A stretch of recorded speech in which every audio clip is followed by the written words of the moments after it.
తెలుగు రాష్ట్రాల్లో రాజకీయాలు రసవత్తరంగా మారాయి. నేతల మధ్య డైలాగ్ వార్ కంటిన్యూ అవుతోంది. ఆరోపణలు ప్రతి ఆరోపణలతో మరింత హీట్ ఎక్కిస్తున్నాయి. అదే AP BJP MP CM Ramesh, Telangana మాజీ మంత్రి కేటీఆర్ మధ్య మాటల యుద్ధం నడుస్తోంది. అసలు ఏం జరిగింది?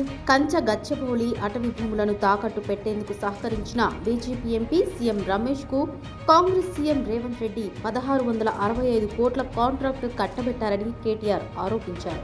ఆ ఎంపీ చేసిన తప్పుడు పనికి ఫ్యూచర్ సిటీకి రోడ్డు వేసే పనులు అప్పగించారా అని చెప్పారు. దీనిపై రాహుల్ గాంధీ జవాబు చెప్పాలని ఏదేదో ఆరోపించారు.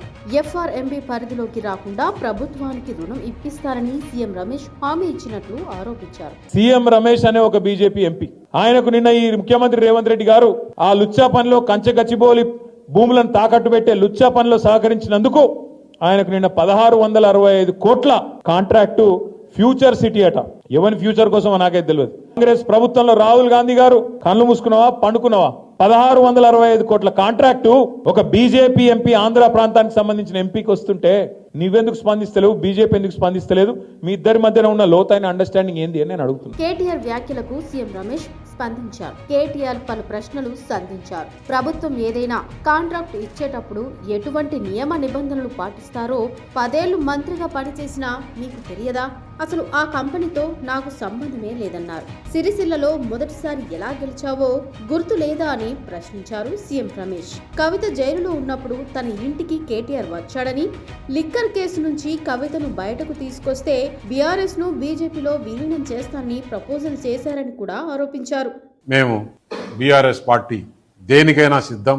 మేము బీజేపీలో మెర్జ్ చేయాలన్నా కానీ, బీజేపీతో అలయన్స్ పెట్టుకోవాలన్నా కానీ దేనికైనా సిద్ధం. అంటే నేను తీసుకునే నిర్ణయం కాదు, పెద్దలతో మాట్లాడి చెప్పాలని. పెద్దలతో మాట్లాడిన తర్వాత మనం ఎలక్షన్స్ లో ఏం చెప్పాం? ఈ బీఆర్ఎస్ పార్టీ అవినీతి పార్టీ, దీంతో కలిసే సమస్య లేదు. అయినా కూడా బీఆర్ఎస్ పని అయిపోయింది. పార్లమెంట్ లో ఒక సీట్ రాలేదు, గవర్నమెంట్ లేదు, ప్రజలు వాళ్ళని చీకొట్టారు. సీఎం రమేష్ వ్యాఖ్యలపై కేటీఆర్ ట్వీట్ లో కౌంటర్ ఇచ్చారు.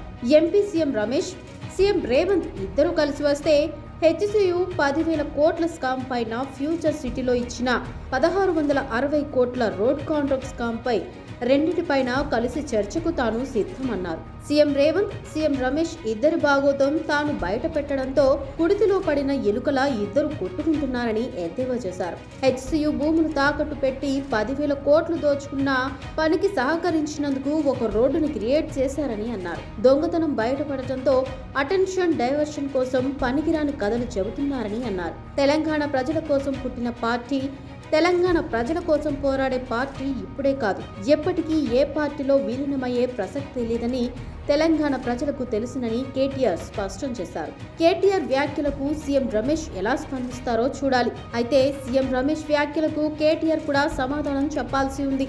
సీఎం రమేష్ ముందు బీజేపీ విలీనం ప్రస్తావన తెచ్చారా, లేదంటే కేసీఆర్ ముఖ్యమంత్రిగా ఉన్న సమయంలో సీఎం రమేష్ పై చేసిన వాషింగ్ పౌడర్ నిర్మా వ్యాఖ్యల నుంచే ఇద్దరి మధ్య వైరుధ్యం ఉందా అనేది వేచి చూడాలి మరి.